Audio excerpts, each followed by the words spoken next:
शिवम त्यागी आइए, वो नहीं देख पा रहे हैं आपकी जी। चाहिए। हाँ, ठीक है। आपने गलत हेलमेट पहन लिया। सर मैं तो एनडीए सरकार की बात कर रही हूँ सर। आपका हेलमेट गलत सर एनडीए सरकार बनी है सर, कहाँ है आप? आइए शिवम त्यागी। 272 चाहिए, 240 नहीं बोलना। अनुराग जी मैं आपके बीच में बोला नहीं, आप लगातार चिल्ला रहे हैं, कोई लाभ नहीं है। अगर इनको ये सुनकर बहुत खुशी मिलती है और आने वाले 5 सालों में दर्द जख्मों पर थोड़ी सी मतलब आनंद की अनुभूति होती है, तो मैं कह देता हूं अनुराग भदौरिया को भी और अभय जी को भी, दोनों को कैबिनेट मंत्री बनने की बहुत बहुत शुभकामनाएं, और राहुल जी को प्रधानमंत्री बनने की शुभकामनाएं। बैठे रहो सपने में, हमें कोई दिक्कत नहीं है भाई।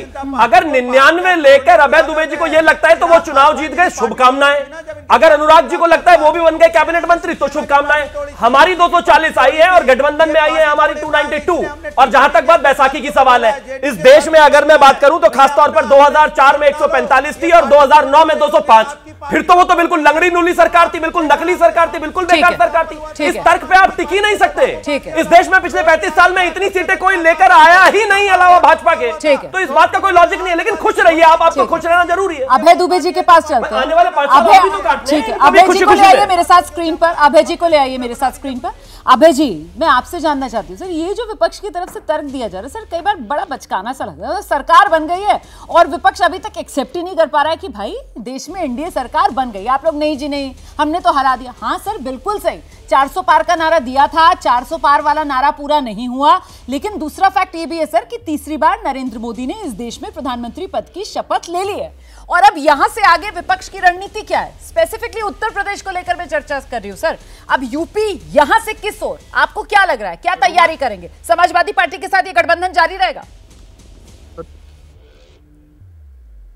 रोमाना जी पहले तो देश ये बात साफ स्पष्ट रूप से सुन ले कि भारतीय जनता पार्टी हार गई है। 272 सीटें होती तो भारतीय जनता पार्टी का बहुमत होता। 400 की बात छोड़ दीजिए, झूठी बात थी और वो सिद्ध भी हो गया। ये नेचुरल अलायंस नहीं था। ये ईडी सीबीआई के भय से लोगों को इकट्ठा किया था। वो मन में छटपटाहट आज भी है।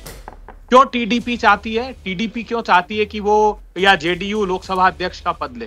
क्योंकि वो जानते हैं कि जो राजनीतिक दल सुबह के सब्जी जैसे विधायकों और सांसदों को टीडीपी ने आपको आकर बताया कि वो स्पीकर का पद चाहती है सर? क्योंकि टीडीपी तो कुछ कह ही नहीं रही है। टीडीपी ने क्या कांग्रेस को फोन करके ये जानकारी दी है कि उनको चाहिए स्पीकर का पद? फेक न्यूज़ फैला रहे हैं दुबे बिल्कुल टीवी पर, सर उन्होंने कहीं नहीं कहा।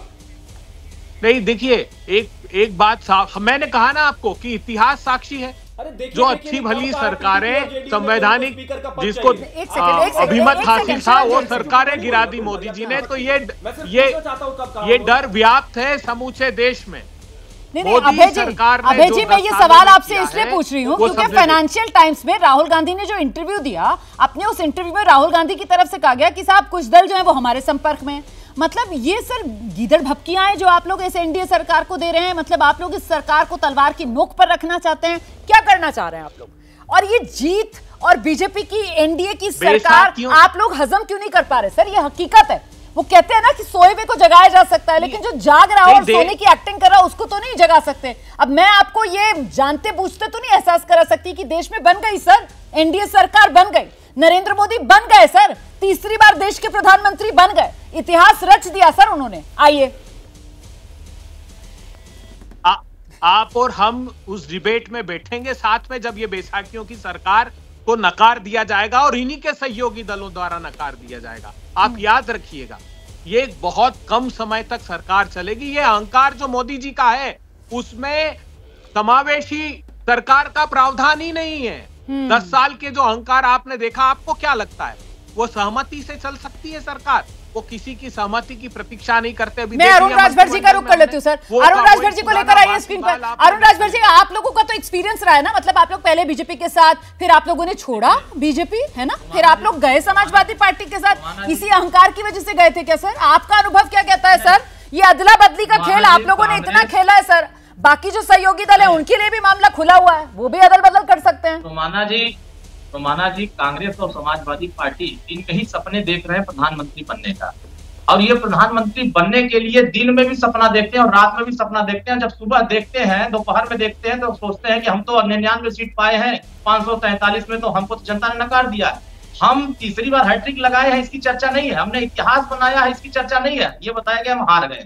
अरे भैया हमने हारा नहीं है, हम चुनाव जीते, हम सरकार बनाए। दूसरी बात यह है कि समाजवादी पार्टी को भी आकलन नहीं था और कांग्रेस पार्टी को भी आकलन नहीं था कि मुझे इतनी सीटें आ जाएगी। लल्लू जी का सवाल है कि अयोध्या में उन्होंने कहा कि हमारी सरकार 400 पार की बनेगी तो हम संविधान खत्म कर देंगे, संविधान में बदलाव कर लेंगे। उसी को समाजवादी पार्टी और विपक्षियों ने उसी का एजेंडा बनाया और उसी एजेंडे को दलित पिछड़ों ने अफवाह के रूप में स्वीकार कर लिया और इसी अफवाह को स्वीकार करके समाजवादी पार्टी के साथ धोखे में चला गया। और धोखे में जाने के बाद ये समाजवादी पार्टी को लग रहा है कि अंधेरे में तीर मार दिया तो बहुत बड़ा हमने जंग जीत लिया है। अंधेरे में तीर जिसे आप कह रहे हैं अरुण राजभर साहब, मैं जरा अनुराग भदौरिया के पास लेकर चलते हैं। अनुराग जी प्लीज जरा सवाल सुनिए, चिल्लाइए मत। मेरे साथ लेकर आइए अनुराग भदौरिया जी को स्क्रीन पर। अनुराग जी सवाल सुनकर प्लीज जवाब दीजिए। नहीं अरुण जी, आपने जो पॉइंट रखा है सर कि अंधेरे में इनका तीर लग गया जी, ये अनुराग जी अंधेरे में तीर लगा या फिर नहीं, ये सोच समझकर मतलब कमंडल वर्सेस मंडल की पूरी राजनीति की गई और उस नैरेटिव को आगे बढ़ाया गया और कमंडल वर्सेस मंडल में मंडल काम कर गया। देखिए एक चीज मान के चलिए, समाजवादी लोग हमेशा जनता के बीच में रहते हैं, जनता की बात करते हैं, जनता की हक की बात करते हैं। हम लोग हमेशा आवाज उठाते रहे जनता की, चाहे सत्ता में हो चाहे सत्ता में नहीं रहो। आज आप राजभर जी की बात करें, मैं तो कहता हूं प्रकाश राजभर जी आप अभी रिजाइन कर दें और जीत के दिखा दें अपने दल से। अरे इनको 10,000 वोट नहीं मिलेंगे, ये हमारे दम पे जीत के आज मंत्री बने, वरना ये तो गए थे लड़ने के लिए ना, 40-45 हजार से हारे थे अभी जिसको जिता रहे थे, उसके बाद अब ये लोकसभा लड़ने गए, इनके भाई खुद हारे हैं वहां पे। ये राजभर जी हमारे दम पे तो मंत्री बने बैठे हैं, इनके पास ना वोट है ना कुछ। ऐसे लोगों को भारतीय जनता पार्टी अपने साथ लिए हुई थी। अरे आप तो समाजवादी पार्टी का एहसान मंद रहिए कि हमारे दम पे राजभर जी, ओम प्रकाश जी आज मंत्री हैं, समाजवादी नहीं होते तो आप जीत नहीं पाते। आज समाजवादी का साथ छोड़ा, जब से आपने समाजवादी ने आपका साथ छोड़ा तब से आप भटकते घूम रहे हैं, हाथ जोड़ते घूम रहे हैं, भैया हमको मंत्री बनाओ, भैया हमको मंत्री बनाओ, भैया हमको टिकट दे दो, भैया हमको टिकट दे दो। अरे कभी मांगते हो दिल्ली में, कभी मांगते हो लखनऊ में, कभी लखनऊ में, कभी दिल्ली में, कभी दिल्ली में, कभी लखनऊ में। आप नहीं, कभी कहते हो मंत्री बना दो, कभी कह रहे हो कि नहीं जल्दी मंत्री बनाओ, कभी दिवाली पे बन जाएंगे, कभी दिवाली के बाद बनेंगे। यही तो कहते घूम रहे थे ना आप। और हमारे लिए क्या क्या कहते थे आप समाजवादी पार्टी के लिए कि बिस्तर बोलिया बंद कर देंगे। अरे भैया हम लोगों ने तो नहीं, जनता ने आपका बिस्तर बोरियर सब समेट दिया है, बिस्तर ही नहीं छोड़ा जनता ने आपका। अब बिछाओगे कहां दिक्कत तो